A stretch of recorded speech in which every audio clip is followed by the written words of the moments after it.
Taiwan is bursting with heaps of fun places to explore.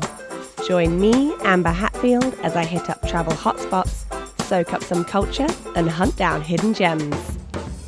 Let's go! Hi and welcome back to Let's Go. I'm Amber Hatfield, your host, and in this week's episode I am speaking with George Chien.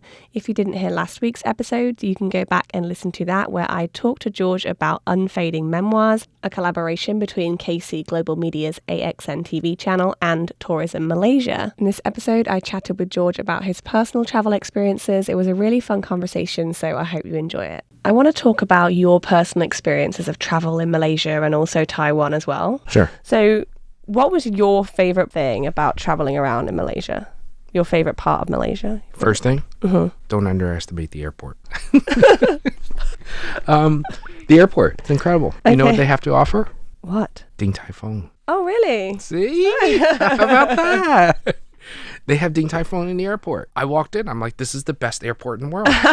What other airport can you say there's a Ding Tai Fung in? Yeah, I've never seen one. Everybody wants to go to Ding Tai Fung. Yeah. But then you quickly are reminded that this is in Malaysia because it says we serve no pork. Oh. Everything's made out of chicken. Mm-hmm. That's fine. I still had to sit down and I still had to make sure I got a receipt from Ding Tai Fung in Malaysia at Malaysia Airport, KL Airport. It's pretty incredible. Look, the food there, the hawker stands.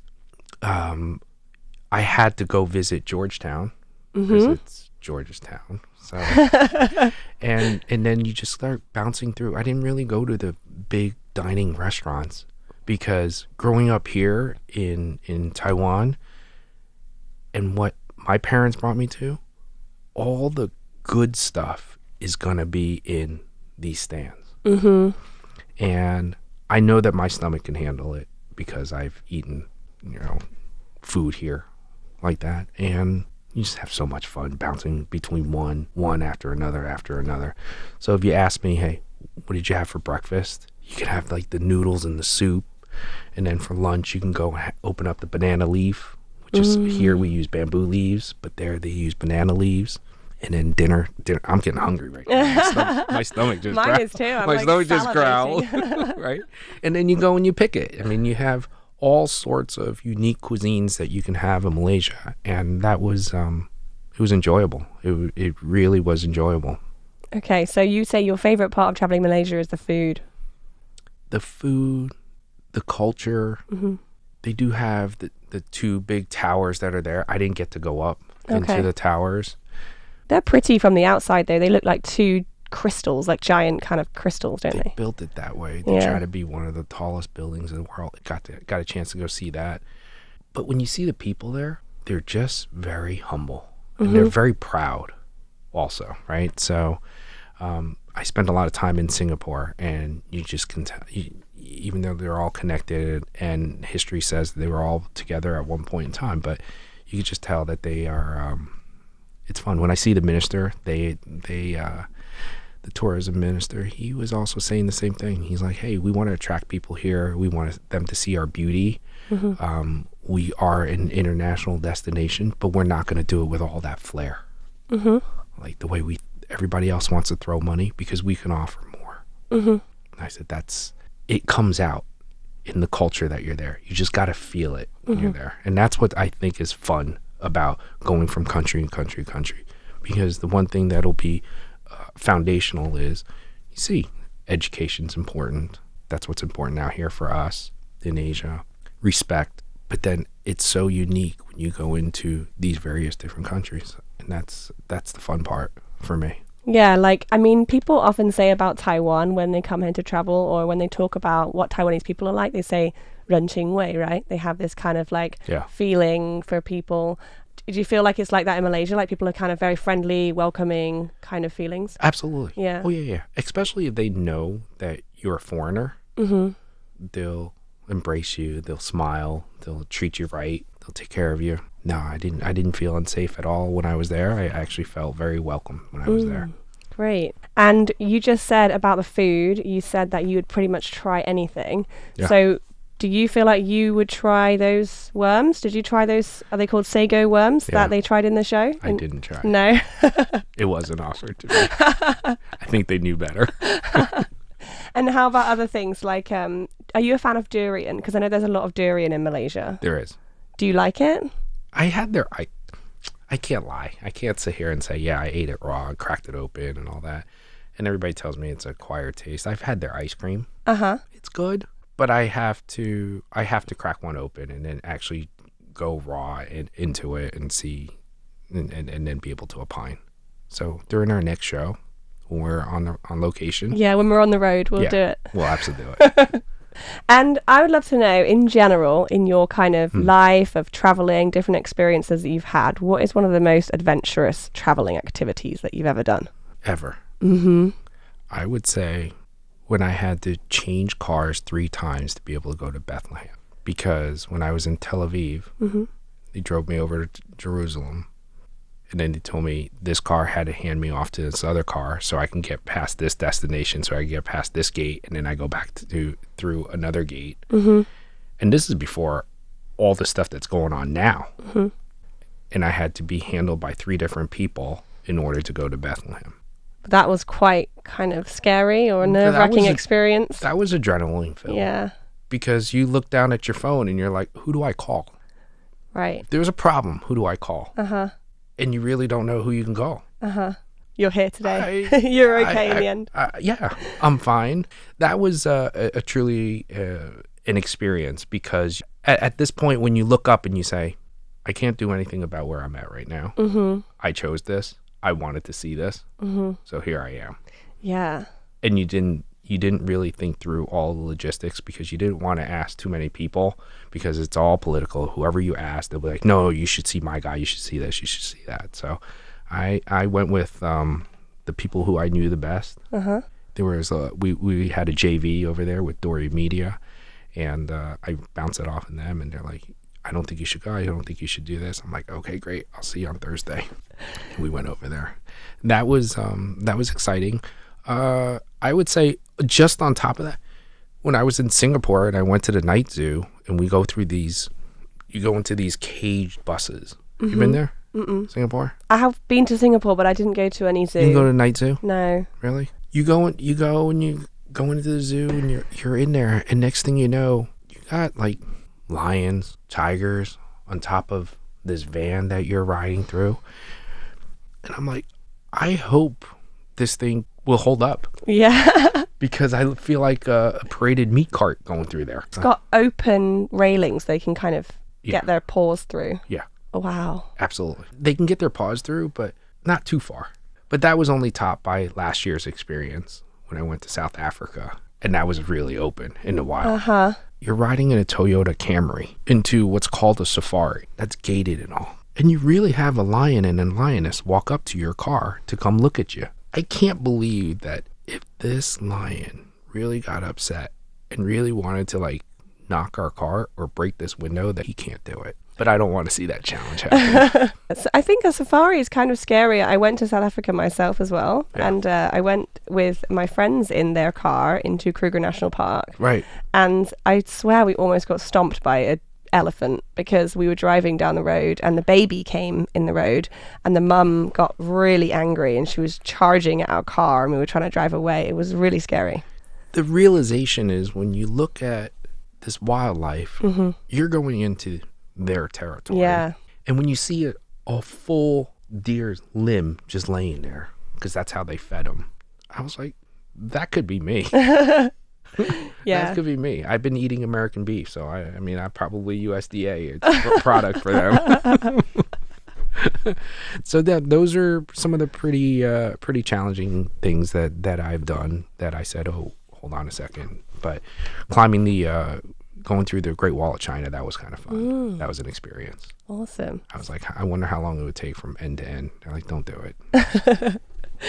And what would you say is the thing that you look for most when you travel? Would you say it's kind of cultural things, history, or adventure experiences? What's kind of the thing that you go for when traveling? It's evolved over time for me. Usually it was adventure, fun. Sometimes it could be relaxation. But now I enamored with culture. I want to see people. I want to see what their daily lives are like. I want to see what they watch on TV. I want to see what they eat. I want to see how they go about their day. Food is everything, right? You plan your day around the meals. Okay, so where do I want to go? Yeah. How do I want to eat? And then you kind of fill in things along the way there, right? And you got to find some good bars. Occasionally you want to get up and dance. But yeah, culture is everything for me now. I'd love to know what's your favorite part of traveling around in Taiwan. I mean, you're from Taiwan, so you've probably been to a lot of places here. When I was born, well, when I was young, I mean, I left here at 4 years old, but coming back every year, we primarily spent our time in Taipei. Okay. Right? So it's all the various districts that are in Taipei. But my nephew plays basketball here. He's plays in the professional league here. So I've had a chance to go and explore a little bit more in Taichung. In Changhua, we've been there. Jiayi, where my popo used to live. That was all nice. Taipei is the big city, though, right? So when you're wandering around, you can just see the different districts. It's very unique. It's very different and has different offerings that you get to enjoy. I haven't had a chance to go out to the mountains. Okay. I have been out to Danshui, but it's a long time ago. Long time ago. I haven't had a chance to go climb or go fishing there. But those are things that are, when things start to stabilize a little bit more, I can get back out there. Great. And what would be something that's on your bucket list? Because one of the parts of the Unfading Memoirs was about the bucket list of things to do in Malaysia. Right. What is on your personal bucket list of travel things to do in the world? In the world. In the world. Big world. I would have to say, I hope and pray I get to get into the pyramids of Egypt before they close it. I think there's too many people, especially with social media. I hear that there's a whole lot of vandalism that's going on, and that's sad. Really sad. Right? I hope that I have a chance to go see that, because I think that that's amazing when you think about the history that's there. I wish people would just respect it and appreciate what they're seeing, appreciate what they're touching. If you're allowed to touch it, that's probably number one. Second one that's just right up there. It was number one for me before a lot of people got in my ear about this is getting down to Antarctica. Okay. Because that's not like, oh yeah, let me hop a flight. You coming? Right? That's that would be really, really different, very, very unique, and just to see that continent down there.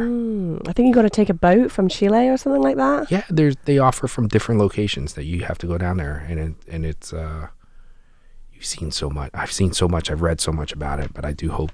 But it's not environmentally friendly. I know that it really hurts the system, but I was like, just me, but I guess everybody else is thinking that way. So hopefully they'll find a way to be able to do it so it's less disruptive to the ecosystem that's down there. Yeah.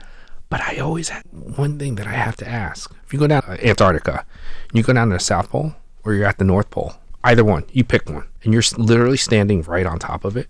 So if you go around in a circle, did you just circle the whole entire world? I guess. Right? And if you had a compass, which way, how would it point? I have no idea. Right? I'm just trying to understand. Oh, that's so weird now I'm thinking about it. Right? Food for thought. If you had a magnet, what would it do? So you know the 5 things or 3 to 5 things that I'll have in my pocket when I get up there. Interesting. So these are the type of things when you think about now that you get a little bit older, you get a little bit wiser, but I don't know if those are wise questions or dumb questions, but I'm like, okay, let me ask it and see who has a brilliant answer for me. Well, I definitely don't have a brilliant answer, but I'm glad that you asked the question because I'll be thinking about it now as well. Right?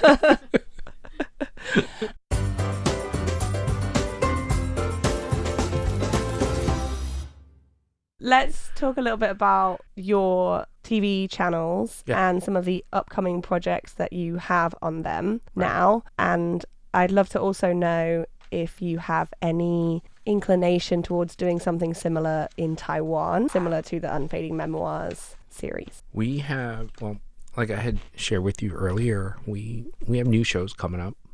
The fall season schedule is where we premiere a lot of the new shows that are coming on board, like the CSIs of the world, the NCISs of the world. We have Hudson and Rex, and then we have this reality show called Action Kids. That one looks kind of fun. Then we have our movie. We usually try to find some pretty good movies, and this year one of our focus is going to be Bad Boys, Ride and Die. So that'll be a great one. And we also have Red Eye. East Asia, it's coming on in a couple weeks, and then in Taiwan, it hasn't been scheduled yet, but it'll be sometime in October.